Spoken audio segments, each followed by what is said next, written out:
What is up, everybody? Welcome into an all-new episode of the Pack-A-Day Podcast. I'm your host, Andy Herman. You can follow me on Twitter at Andy Herman NFL.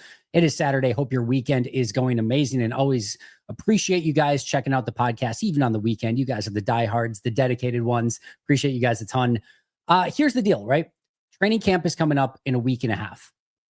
For those of you who might be new here, or if you've been here for a while, you should know that there's going to be a lot of live shows, a lot of training camp recaps and reviews, preseason, probably live shows and previews and recaps and everything like that. There is going to be a ton coming out on this channel. My guess is Ross Uglum's going to be ramping up around that time as well. So here's the thing. Make sure that you've got your notifications turned on. Click the little bell on YouTube. Make sure that you're getting automatic downloads on your favorite podcast stations. Set those reminders up. Of course, follow, subscribe, like. Don't let the algorithm choose for you. Make sure that you're getting all of the great Pack-A-Day content from myself, Ross, and everyone else on the team as well from the audio side every single day, and that you're not missing anything. And with training camp coming up, you're going to want to do that. So not only does that help you get the content that you're going to want coming up for training camp, but also it's going to help the channel a ton. So would always appreciate that. Of course, check out those Pack-A-Day Podcast YouTube memberships as well. Today, we are going to be going over part 2 of our ranking of players from 90 to 1. In case you missed yesterday, we did 90 through 61. We'll go through those in just a moment. Today, we're going 60 through 31, and then tomorrow will be 30 to number 1. Here is yesterday's list. Go back and listen to the full episode if you haven't already. You can get a lot more information on a lot of these players. But here is the list real quick, just to kind of catch you up to speed. Number 90, Alex Hale. 89, Keith Randolph. 88, Johnny Lumpkin. 87, Isaiah Dunn. 86, Brant Banks. 85, Sam Brown Jr. 84, JJ Lippy. 83, Cameron Young. 82, Kazir Brown. 81, Trey Hill. 80, Deslin Alexander. 79, Jalen White. 78, Nesta Jade Silvera. 77, Tyron Herring. 76, James Esther. 75, Amar Johnson. 74, Cornelius Johnson. 73, Gregory Jr. 72, Jonathan Baldwin. 71, Tyler Cooper. 70, Nasir Stackhouse. 69, Messiah Swinson. 68, Jamon Johnson. 67, Julian Hicks. 66, Taylor Algersma. 65, Sean Clifford. 64, Omar Brown. 63, Aaron Mosby. 62, Christian Welch. And number 61 was Kalen King. All right, so without further ado, let's get through number 60 to 31 today. Number 60. In fact, you know what I'm going to do right now? I'm going to do something we normally don't do on our top 90 list here. I'm actually going to go for a tie between number 60 and 59. They both play the same position, and that is John Fitzpatrick and Ben Sims. I'm really interested to see how this tight end battle sort of shuffles out. Messiah Swinson is a player we talked about yesterday. I think he's in this conversation as well. Green Bay needs might be aggressive, but they would love one of these players to step up and be the true number 3 tight end. I really liked Ben Sims as a rookie. There was some developmental stuff that you needed to see take place in order for him to really kind of recognize it. But as a rookie, I thought Ben Sims had real legitimate number 2 tight end potential. Ben Sims got that opportunity in year 2 because of Luke Musgrave's injury for the vast majority of last year, and really didn't take advantage of it at all. So much so that the Packers picked up John Fitzpatrick from the Falcons practice squad, and he was active at the end of the year, and Ben Sims was actually inactive at the end of the year. So Fitzpatrick supplanted Sims this past year. Now, personally, I still think Sims has more talent, upside, and is just the better player than Fitzpatrick. Green Bay clearly felt different at the end of the last year and liked Fitzpatrick a little bit more. Meanwhile, they did give Fitzpatrick some signing bonus money as well. So this was not just a vet minimum re-signing. This was actually something that they did give a little bit of bonus money to. He got a 1-year, $1.5 million contract with a $125,000 signing bonus. And then he also got a $75,000 workout bonus and a $100,000 per game roster bonus. So he could potentially have a cap hit up to $1.43 million. And again, $125,000 of that was guaranteed. So this is a very interesting player to kind of keep an eye on. They clearly like him to some real extent. And the battle between Fitzpatrick, Sims, and Swinson is going to be a very interesting one. I'll add on top of this, If you told me that there was potentially a player that made the team that's not on the roster right now, clearly if they go sign like a legitimate veteran, that would be a player. But there could easily be a player in play at number 3 tight end that we don't see coming. Would not surprise me if Green Bay picked up a tight end off of waivers and decided to maybe go in a different direction if Fitzpatrick and Sims and Swinson do not show up and play well in training camp. So keep an eye out for that tight end 3 position. But right now, Fitzpatrick at 60, Sims at 59. All right, number 58 on this list is a really interesting one to try to rank. That is John Williams, the Packers' 7th round draft choice, one of their 7th round draft choices. I really liked John Williams coming out of college. This is a classic Green Bay Packers day 3 offensive line draft pick with a ton of versatility. And I thought that he could potentially play guard or tackle. They would potentially move him around at OTAs and mini camps. And we didn't see John Williams at OTA or mini camp. He was at rookie mini camp. We saw him there, and we just didn't even see him. Now, allegedly, per Packers PR, he was there in the building somewhere. There was nobody absent from the mandatory mini camps, but we didn't see him with the rehab group. We didn't see him training outside. He clearly was not with the offensive linemen. We did not see John Williams. Hopefully, everything's okay, both personally and athletically and from an injury standpoint. I don't know, clearly with a mini camp thing, the first thing was like OTAs he can't be skipping OT, like the non-mandatory OTAs, right? But then he didn't practice at mini camp either. My guess is probably some sort of injury issue. Hopefully he's going to be good to go come training camp. But if he did suffer some sort of injury, or if there's some sort of Cole Madison type of situation here, that would obviously be a huge bummer because I do think he has some talent and has a real opportunity to make this 53-man roster. I don't want to speculate on anything. I have no idea. We have no clue up until this point. There's been no report on what's going on with John Williams. Hopefully we get to day 1 of training camp and he's just out there practicing and everything's great. But he is a little bit of a mystery box at the moment. Just we haven't really had the opportunity to see anything from him. Still think the talent's there. And hopefully, again, we get that good look at him early in training camp. But for now, he comes in at number 58 on the list. Number 57, we're going to go through quite a few offensive linemen here coming up in the next few players. Number 57 is Donovan Jennings. Jennings got first team reps with the offensive line. Now, the funny thing here is, he got first team reps for the first 2 days of minicamp. And I asked Matt LaFleur and I prefaced it. I said, hey, I wholeheartedly understand shouldn't be taking anything away from who's playing with what group and things like that. But I did notice Donovan Jennings was with the ones. And, what was the impetus for putting Donovan Jennings with the ones? And dead serious. I don't, reading his poker face, I don't think he's lying.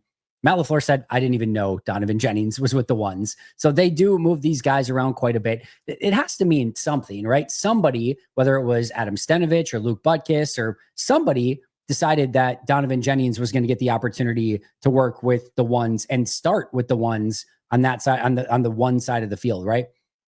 I don't think JJ Lippy could have just walked over and be like, yep, I'm going to start with the ones today. Somebody had to have made that decision. So that still seems like some sort of good sign. Maybe it was they just wanted to get a look at him with the ones. Like, what does it look like for a couple days with the ones? And again, offensive line play, defensive line play in OTs and minicamps really does not matter to any real extent. It's more mental reps than anything else. But it was interesting nonetheless. Donovan Jennings was a UDFA. A lot of people really liked, was I think a draftable player in the 2024 NFL draft. Does not get drafted. Green Bay is able to pick him up, was a player that they gave some significant signing bonus money to, was injured for a big chunk of 2024 camp, which made it so that they released him, brought him back on the practice squad, and just stayed on the practice squad for the entirety of the year. Now it seems like he's going to get a real opportunity.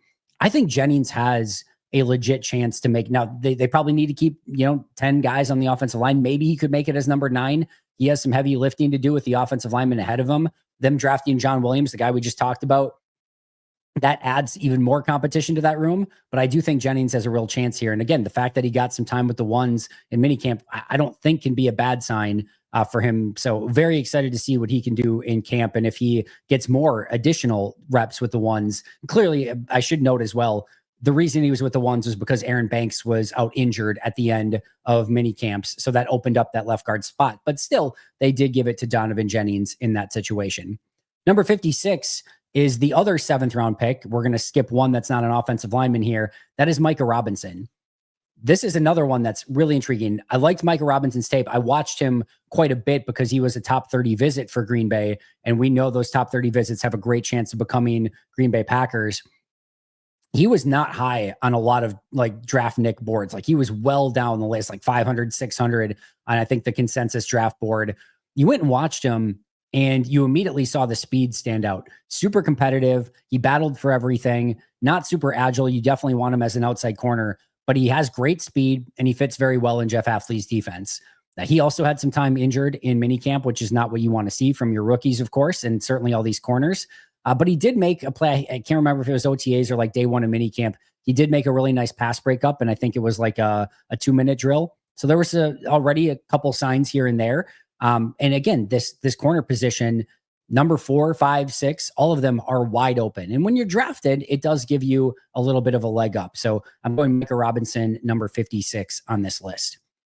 Back to offensive line, number 55, Travis Glover.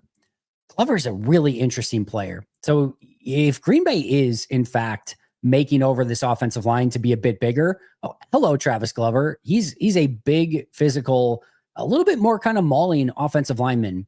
One of the more interesting things that happened at the end of this past year was when they had the injuries along the offensive line against Philly, and the first guy up off the bench to play left guard of all things was Travis Glover.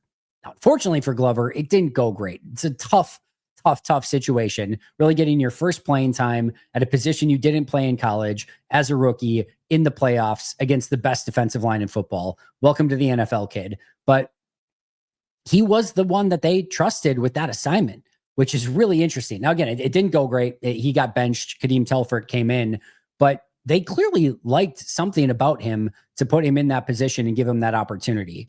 And if that continues to trend up and he continues to show that he is worthy of more opportunities, he not only could make the 53, but could maybe work himself a little bit more up as I think maybe the 7th, 8th, 9th offensive lineman. And maybe not just like a number 10 guy that's, sort of redshirting. So I'm intrigued, to say the least, to see if Travis Glover can kind of continue that progression. And again, clearly they thought highly of him this past year. He was a guy that wasn't supposed to be in the Senior Bowl. And then they had somebody fall out. And then so they brought him into the Senior Bowl. And then, basically took the opportunity, played well, did really well in practice, impressed a lot of people. And then the Packers took him in the draft, of course, in 2024. So he comes in at number 55. Number 54 is the other guy that we just talked about, Kadeem Telford, the guy who came in after Glover. Telford was a UDFA in 2023. When I went through my UDFA series that year, he was a guy I really liked. Just, again, big size, a little bit of mobility. I like these kind of bigger physical offensive tackles that have the ability to maybe move some people. I mentioned earlier he played guard. They've moved him left tackle, left guard, right tackle. He wasn't somebody coming out of college that you expected to have much versatility. Same thing with Glover. You thought both of those guys would just probably stay at tackle, but they've really worked those guys inside. And we're seeing now NFL teams take some tackles that are 6'6", 6'7", that are prototypical tackle size and move them into guard. Mekhi Becton for the Eagles this past year. And basically just saying, we don't care what their height and weight is anymore. Like, we're just going to put our kind of our best 5 guys out there and we'll figure it out from there. Telford's done a great job of, parlaying a 2023 UDFA practice squad spot into a 2024 active 53-man roster player. He did get, again, kind of beat out by Travis Glover to be the first guy in last year, but he took over. I thought played a little bit better than what Glover did, but it wasn't great either. And he's going to have a really big offseason. This is sort of the Mendoza line, if you will. What I kind of equate this to is the Alex Light, Yash Nyman year 3 Mendoza line. We'll give you 2 years to kind of develop in Green Bay, put you on the practice squad, then on the active roster as kind of a redshirt player. And then year 3, though, you better be ready to actually go in and play and be like the 7th, 8th guy along the offensive line, maybe even higher than that. In year 3, after 2 years of redshirting, Alex Light was not, and it was goodbye, Alex Light. In year 3, Yash Nyman was, and he then got that opportunity to even start some games, be the swing tackle, etc. So for Kadeem Telford, this is that line in the sand of, hey, are you going to be somebody that's a viable, at least swing tackle for us, a real opportunity to play when need be, a emergency situation at guard or tackle that you can go in and hold your own? Or have you not developed over now the last couple seasons in year 3, and we're going to need to go in a different direction? So that's what Telford's going to have to face this upcoming training camp. Number 53 is probably the easiest conversation we'll have today. Matt Orzik. He's the 53rd guy. He's going to make the roster. He doesn't have any competition. He's a long snapper. That's all you pretty much need to know. I will say I think Matt Orzik did perform better this past year at his best season in the NFL, and that's a good sign. And for the first time in a while, it seems like, not a guarantee, but it seems like they're going to have the same battery for the field goal and extra point operation with Orzik snapping and then Whalen holding and McManus being the kicker. And I think that could cause some, be a good opportunity just for some consistency within that group. But really nice year this past year for Matt Orzik. 52 is Malik Heath. I talked about him on the overrated list just because I think there is a hive of Malik Heath fans that maybe is just a little bit over aggressive, but I still really like Malik Heath. And I will say this, to me, Malik Heath is a 53-man rosterable wide receiver all day, every day. Okay. So whether it's in Green Bay or elsewhere, he is worthy of being on a 53-man roster somewhere. There's no question about that for me. The fact that he can be a possession wide receiver, that he does his job very well. When he gets opportunities, he usually makes the most of them. And he's a solid blocker on the outside as well. Like, you just need those guys. Maybe not always the flashiest kind of player, but he comes up with plays when given the opportunity. And there's something to that as well. Now, this is kind of a similar situation like we talked about with Kadeem Telfort, where you're in year 3.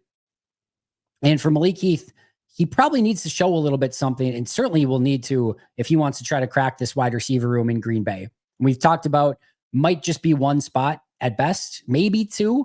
But for Bo Melton, Mecole Hardman, and Malik Heath, Melton plays on a lot of special teams units. They're giving him some time on defense and on offense. Mecole Hardman potentially has the ability to be the top punt returner. There's some other things that those guys can do that Malik Heath can't. So he's going to have to win it as a true wide receiver and as a blocker on the outside. If he can do that, all the power to him. But this could be a practice squad situation and or somebody else potentially claiming him if Green Bay does decide to release him at the end of training camp. Number 51 is another one of those wide receivers and / corners, I guess, Bo Melton. I can't give up Bo Melton entirely. I do not, by the way, view this opportunity for him to play corner as like a desperation. Let's give him one last chance to try to prove himself. I don't view it that way. I do think he's caught in the crosshairs of a very difficult wide receiver room to make.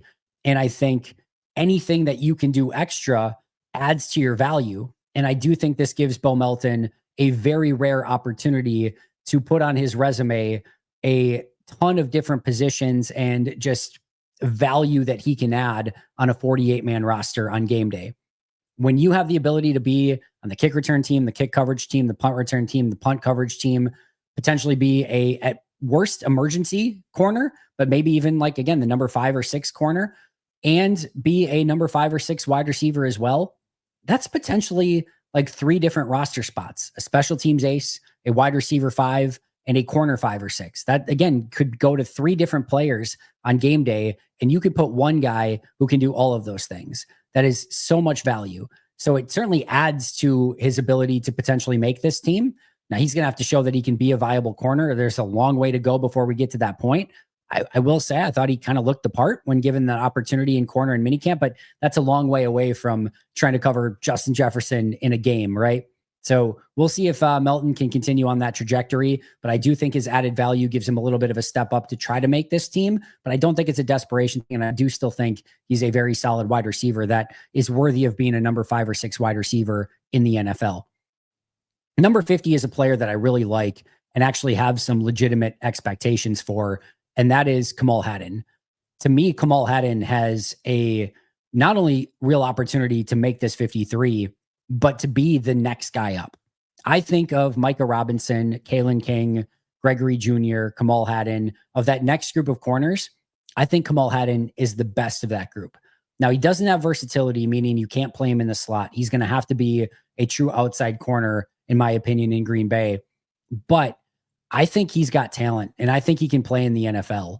And if it were me, and let's say you only had 2 corners left, let's say, Nixon and Bullard go down, right? So you've got Hobbs and Valentine, and you need one more corner.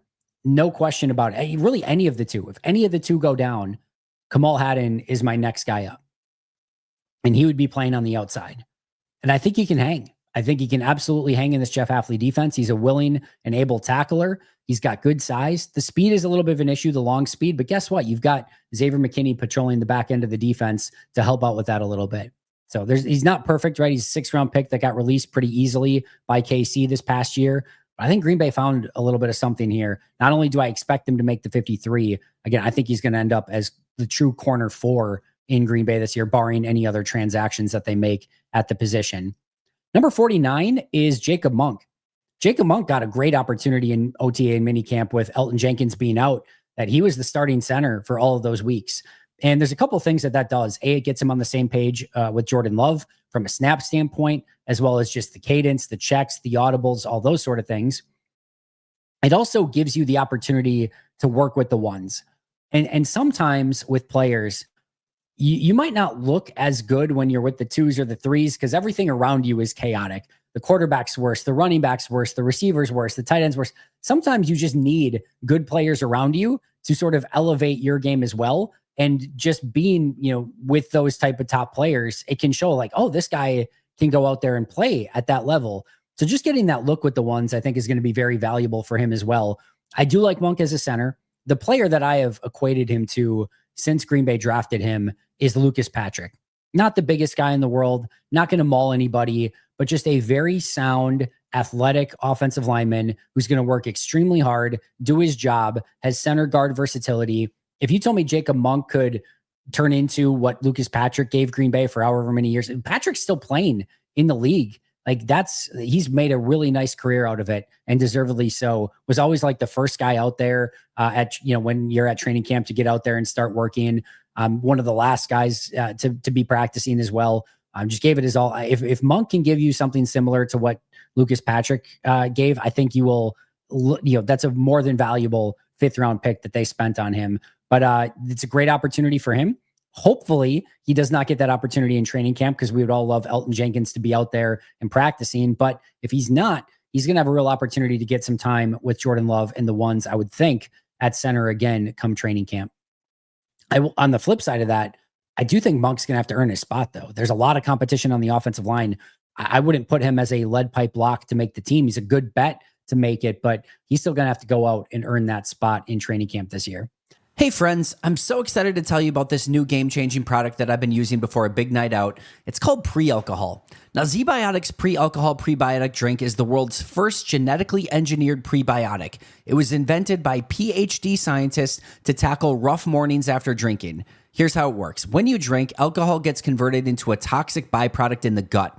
It's a buildup of that byproduct, not dehydration. That's to blame for rough days after drinking. Pre-alcohol produces an enzyme to break this byproduct down, so just remember to make pre-alcohol your first drink of the night, to drink responsibly, and you'll feel your best tomorrow. Now listen, I get it. I was a bit skeptical about pre-alcohol initially myself, but I've now used it for a bachelor party, the college basketball tournament, and recently for a friend's epic 40th birthday party, and I'm telling you, it's the real deal. And guess what? Summer's here, which means more opportunities to celebrate the warm weather. And before that backyard barbecue brew, the glass of Pinot, watching the sunset at the beach, or a cocktail by the campfire, do not forget your ZBiotics pre-alcohol. Drink one before drinking and wake up feeling great and ready to take on the next day and all that summer has to offer. So go to zbiotics.com/packaday to learn more and get 15% off your first order when you use code PACKADAY. ZBiotics is backed with a 100% money back guarantee, so if you're unsatisfied for any reason, they'll refund your money, no questions asked. Remember to head to zbiotics.com/packaday and use code PACKADAY at checkout for 15% off. Make sure to support our sponsors and use that code PACKADAY. Number 48 is Tyron Hopper. It's another kind of just mystery bag, right? 3rd-round pick a season ago. He's not going anywhere. I think it'd be very difficult to cut a 3rd-round pick just from 2024 when there really hasn't even been that opportunity for him to get out on the field. But the best case scenario you would think for Hopper would be that number 3 linebacker on base downs. He's going to have to beat out both Isaiah Simmons and Isaiah McDuffie. He's got to beat out the 2 Isaiahs in order to get to that spot. I think that's going to be a tough thing to do, but I do think he's going to take a step this offseason. I really do. I actually liked some of the stuff that I saw in training camp and in preseason this past year. He's an athletic, fast, physical linebacker. He just has to get down the nuances of the defense. kind of find his NFL game speed, but he made a couple plays in OTAs and mini camps where he was cruising sideline to sideline and getting to his spots on the field as well. There's legitimately something there. I don't think anyone loved the Hopper 3rd round pick. I don't think anyone was like, yes, Hopper 3rd round, we got him. I think everyone kind of viewed him more as a 5th round pick. I understand that pick for Green Bay. It is very difficult right now with college linebackers, the way that they're playing, to find true height, weight, speed, physical inside linebackers.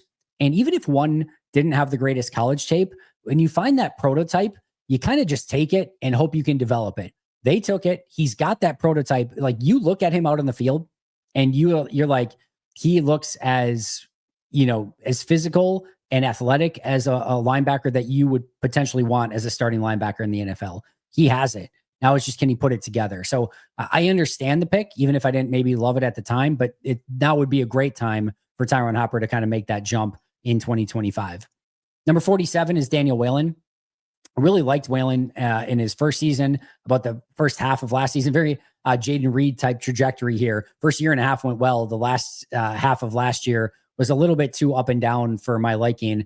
Just need to see that consistency from Whalen. Now, the great news for him, he has no competition. I don't think he should really have competition. I think he needs to be the guy. I think you need to get somebody in Green Bay punting consistently, being the same holder. He wasn't bad enough to be like, yeah, let's move on and go in a different direction. But I do think this is going to be a very important year for Whalen. And if he can show that consistency, he probably gets a long-term deal to be the punter for the foreseeable future for Green Bay. If not, they probably bring him back on a 1-year cheap-ish deal if they can get him back for that, and probably bring in some competition in 2026. Number 46 is Mecole Hardman. Hardman has some real legitimate opportunity to be the punt returner for this team. And if so, that's probably his avenue to the 53-man roster. As I talked about in my most overrated player segment of our underrated and overrated players, here are the stats on Mecole Hardman. 27 catches, 214 yards, 0 touchdowns from a receiving standpoint. Those are not his 2024 stats. They're not his 2023 stats. They're not even his 2022 stats. Those are his 22, 23, and 24 stats combined. 27 for 214, well under 10 yards per catch, 0 touchdowns in the last 3 years combined, as from a receiving standpoint for Mecole Hardman. He did a couple of rushing touchdowns in there, has been a punt returner as well. But as a pure, true wide receiver over a 3-year period of time with the Jets and the Chiefs, he has done next to nothing.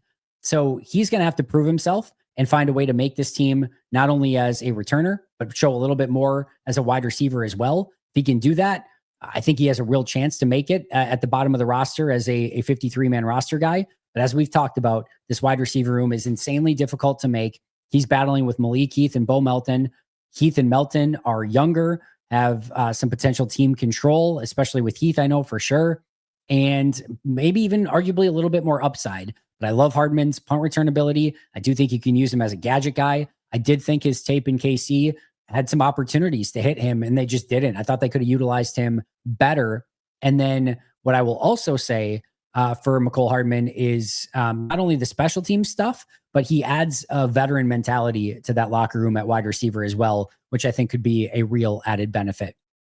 Number 45 is basically the exact same conversation we just had with Mecole Hardman, but it's with Isaiah Simmons. Now, why Simmons is higher is I think Simmons is going to be a special teams ace for Rich Bisaccia.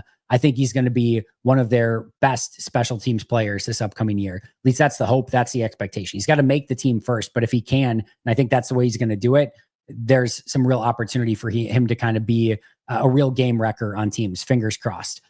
The other thing I will say is there are ways to utilize him. Quarterback, spy, blitzer, can hang in coverage a little bit here and there. But overall, his defensive performance through his career so far is a net negative. You generally don't want him on the field on defense all that much. But this is kind of a souped up, sort of Eric Wilson. It's a little bit different. Wilson, I think, was a little bit more assignment sure, better against the run and those sort of things. But a number 5-ish linebacker who is going to be great on teams that you can put in nickel or base situations, and he can hang. And that's what you're kind of looking for at that spot. And you get a much more athletic version of it in Isaiah Simmons than what you had this past year in Eric Wilson. So really like the signing. I do think he's going to make the team, and hopefully he can be a big time add on special teams. Number 44 is Warren Brinson. Brinson should just make the team. I mean, he's easily the 5th best defensive tackle. It might even be better than that, depending on what they get out of Wooden and Carl Brooks. You've got Wyatt and Clark, and then that group of defensive tackles that we talked about yesterday, including, I guess, Nasir Stackhouse as well. The main competition here might be Brinson v. Stackhouse, but Brinson was a 6th-round pick and Stackhouse was undrafted. That won't matter all that much if Stackhouse is just better and Brinson doesn't show up. They'll keep Stackhouse, but Brinson will have the leg up in the race going into training camp. And certainly if there's any injuries ahead of them, Brinson should make it pretty easily. Brinson was one of the players that I really liked when I threw on the tape. I thought there was a lot more there than I was expecting. He can hold up at the point of attack. He's got a little bit of a juice. He's a modern NFL defensive tackle that if you want to put him at nose and have him hold up at the point of attack, he has that ability. And also, if you want him to penetrate a little bit, has that ability as well. You don't want kind of that one-trick pony. You want somebody that can do a little bit of everything. I think Brinson, if he hits his upside, has that ability. So I thought his, probably being in a super deep defensive tackle draft class, as well as kind of going a little bit unnoticed at Georgia with all the other insane talent around him, I think that caused him maybe to drop a little bit more than he should. I thought this was a 4th or at worst 5th round defensive tackle that Green Bay was able to pick up in the 6th round. Number 43, we're going to stay at the same position. That's Colby Wooden. Wooden has put on weight, and it sounds like he's going to play some nose tackle for Green Bay. I'm super interested to see how that goes. I'm a believe it when I see it sort of guy. I do think he put on some strength, some muscle, and just some weight. And I do think that this is probably a smart move for Colby Wooden. He was playing 3 technique, and he wasn't the most explosive guy as it was. And they have a lot of players who can play that. They have Kenny Clark. They have, Devontae Wyatt. Carl Brooks is just better at it. I even think Brinson might be better at it. There's just guys that are more explosive to play that spot. So if he's going to make it, he probably needs to make it a little bit more as a run defender. He's a former 4th-round pick that's now in year 3 that hasn't shown a lot so far. This is Wooden's opportunity. With the depth chart the way that it is, he probably just makes it kind of no matter what. That's probably not true. If he's bad, he won't make it. But he's got a real great opportunity to make the roster. But it does have a little bit of a now or never. You're in year 3. We need to see something at this point from Colby Wooden. So I like the little bit of change in philosophy for him. Just very interested to see how it works out. 42, one of the most unique players on the team that I cannot wait to get a glimpse of. I'm bummed we didn't get a little bit more of an opportunity to see it in OTAs and minicamps because of some injury issues. That's Colin Oliver. I mean, you watch this guy on tape. Explosive first step. I mean, they haven't had an edge rusher like this since, really, I'll say Kabir and Jamal Reynolds. Both had unbelievable explosiveness and that speed off the edge. Boom, he's there. Now, one of those guys worked out incredibly well. The other was an insane bust. Thankfully, the guy that they took later in the draft, I want to say like 5th round as well, and Kabir did work out. The guy they took in the 1st round clearly did not. But if Oliver can show some of that Kabir type ability, just an unbelievable first step off the edge and get that explosion and get to the quarterback, cause some chaos, he's going to have a real opportunity to make, I don't know how much of an impact I want to say, but he'll have a role and a responsibility on this team. And the fact that he might be able to play a little bit of off-ball linebacker gives him a bit more versatility, more avenues to make the team. I think he could be a real big special teams player as well. So really, really interested in Colin Oliver. This could really work, or this could just be like, we tried it, didn't work. See you later, 5th-round pick. Like, this could go in a wide range of directions, but I love the flyer on this, and I'm very excited. I do think it's going to work out. Number 41, Kingsley Enagbare. Again, I've talked about it. I don't need to beleaguer this anymore. I think Enagbare is going to be in a fight for his life with that $3 million contract with Oliver and Barron Sorrell and, LVN, Rashawn Gary, Brenton Cox. This is a very tough defensive end group now to try to make. And Enagbare is in the last year of his deal, makes more than those other guys by almost $2 million, and at least the ones that he's competing with. And he's a little bit older as well. So this is going to be a very important offseason for Enagbare. I think there's a rosterable 53-man guy there, and I think he can even make an impact if he kind of hits his upside. But I thought 2024 was pretty disappointing for Enagbare. He's going to have a much better camp if he wants to stay on the team and even get some of those reps and snaps and opportunities in 2025. Number 40 is Barron Sorrell. And you look at him as a player that has an opportunity to come in and be part of the rotation right away as a 4th-round pick. There you go. I mean, he has every opportunity in front of him. Now, Sorrell is kind of a little bit of an Enagbare type where he shows a little bit of everything. He's got some moves in his arsenal. He's got good height, weight, speed, strength. Like, this should have been a player to me that probably went ahead of where Green Bay got him in the 4th round. Didn't always show up on tape, meaning there were certainly games and even I would say seasons at times where he left you wanting just a little bit more, but the athletic profile and the analytics on him are through the roof. And there is a real opportunity that Green Bay got a steal here in the 4th round. So opportunity is there. They could use somebody that comes in and steps up and plays right away as a 4th round defensive end. And I think he can hang both as a pass rusher and against the run. There's going to be a real opportunity there for Barron Sorrell this upcoming year.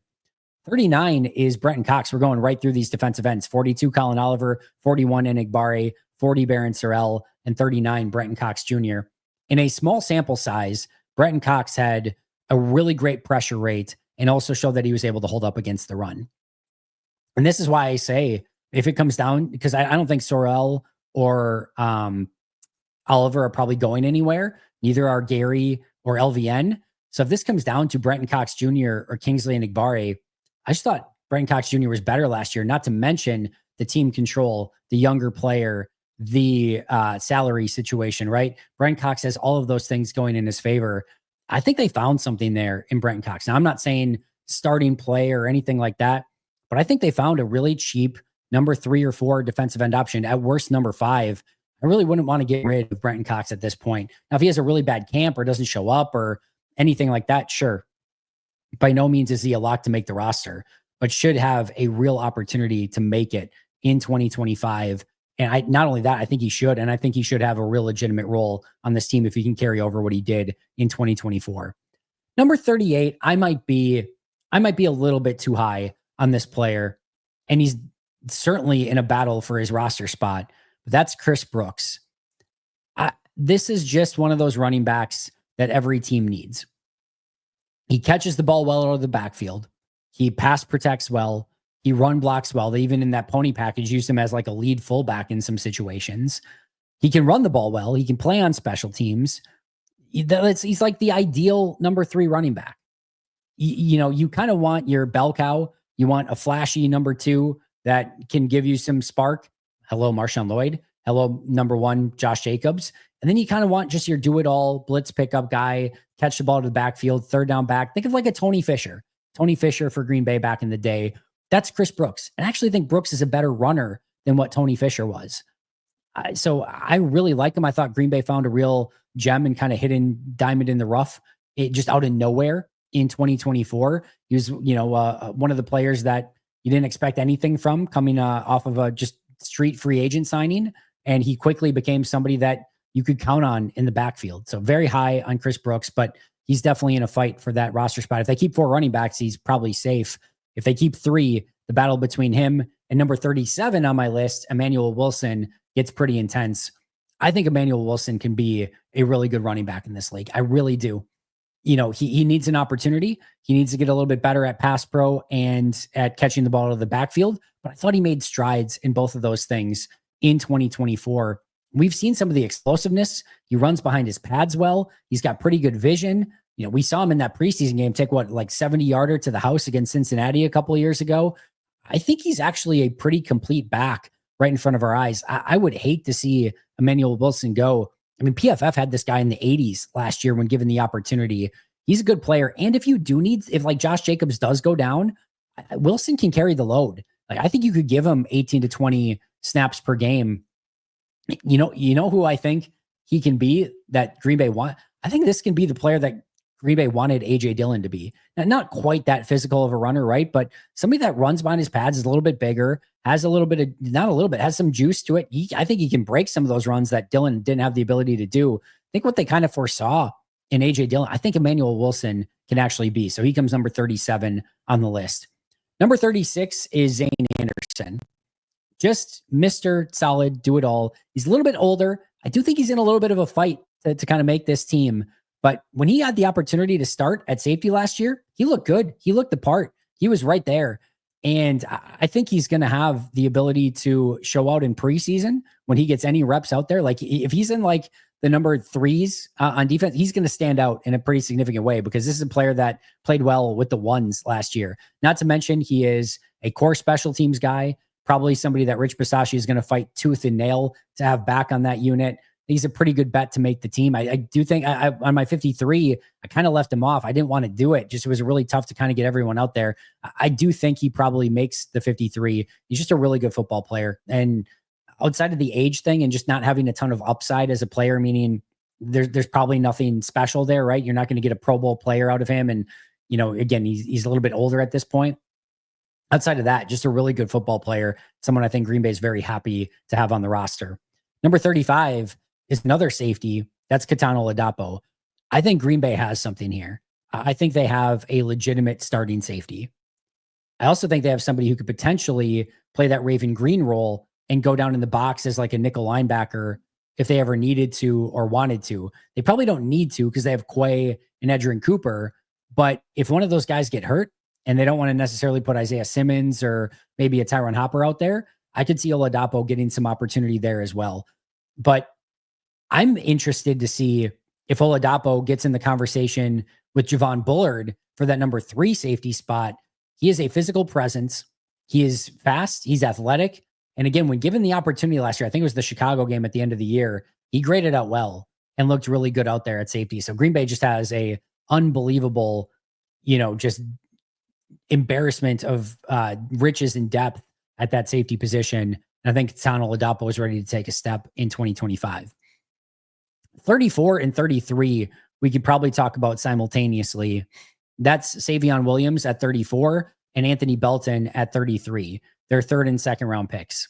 2 extremely talented players, 2 players that are probably going to need some time to develop, that I'm not expecting huge things from, or even maybe anything from. I'm not going into the season being like, yep, Savion Williams is going to end up with 50 catches, or Anthony Belton's going to be your starting offensive lineman.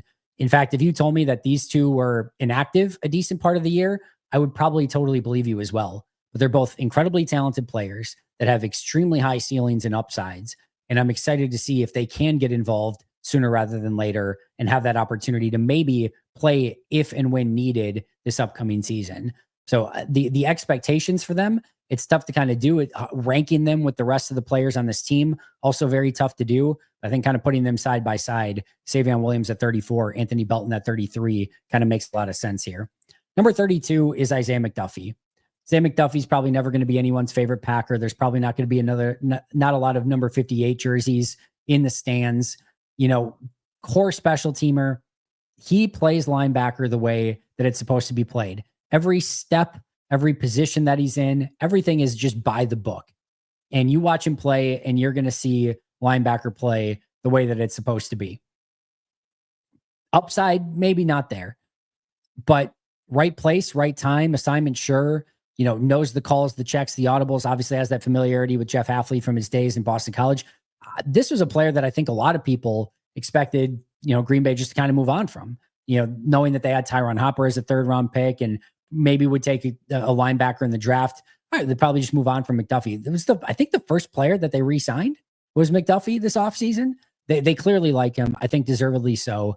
I'm excited to have him back in the fold. I think whether he's the 3rd, 4th, 5th linebacker, just a good football player, core special teamer, and one that I'm excited is back in Green Bay. Then 31, last but not least for today, is Luke Musgrave. Another just huge mystery box player. We saw some really good stuff as a rookie in flashes. Saw the stumbling. He played a little bit too fast. 2023, he was injured. 2024, he was injured even more. Barely played this last year. Had something like 7 catches. It just has not been going the way that I'm sure Luke Musgrave would have wanted it to go in those first 2 seasons so far. But immensely talented player, 2nd round pick. I do think that there are ways to utilize him in the red zone, in play action, and I do want to see more 12 personnel this year. As I've said a billion times this offseason, the idea of Luke Musgrave way up here. What we've actually seen from Luke Musgrave so far, nowhere near it. I think this is the year. I think in year 3, we're going to see a little bit better, and I think his health is going to dictate that a whole heck of a lot more. But it's a big year for Luke Musgrave, and if he can be that player, the opportunity to go a lot of 12 personnel and add something legitimate to this offense is really enticing, really exciting, and could really open up this offense in a new and exciting way. Our list today, to recap it, number tied for 59, I guess, if you will, Ben Sims and John Fitzpatrick.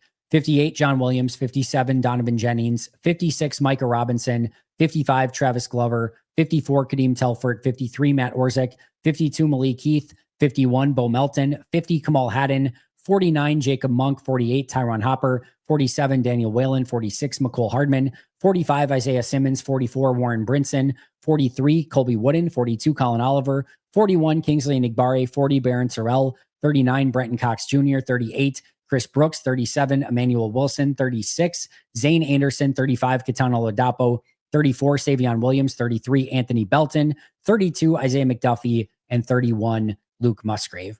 That is going to do it for me today. Thank you, as always, for joining me. Shout out to our All-Pro and Hall of Fame members, Mo Saden, Minnesotan, PJ Wynn, John Wild, Brandon Paletta, Boom Handle, Donald Lee, Lori Lord, Baby QB, David McCluskey, Donald Decker, Alex Wong, Peter Ritaka, Jay Zimmerman, B. Brown, Puerto Rican Packer, Dan Gessford, Dylan Patscott, SoCal Pack, Chris Rager, Izzy Roberts, Ian Ewing, Carlo Delgado, Willie Winkle-Stinkle, Jen Wright, The Gable Storm, Matt Geiger, Pack Attack Cast, Chris Weish, and Griffin Blee. I will see you guys tomorrow for the final wrap-up of numbers 30 through 1. Again, hit those notifications, like, subscribe, give those 5-star reviews. We appreciate it a ton. See you guys tomorrow, but until next time, and as always, go Pack Go, and enjoy your weekend.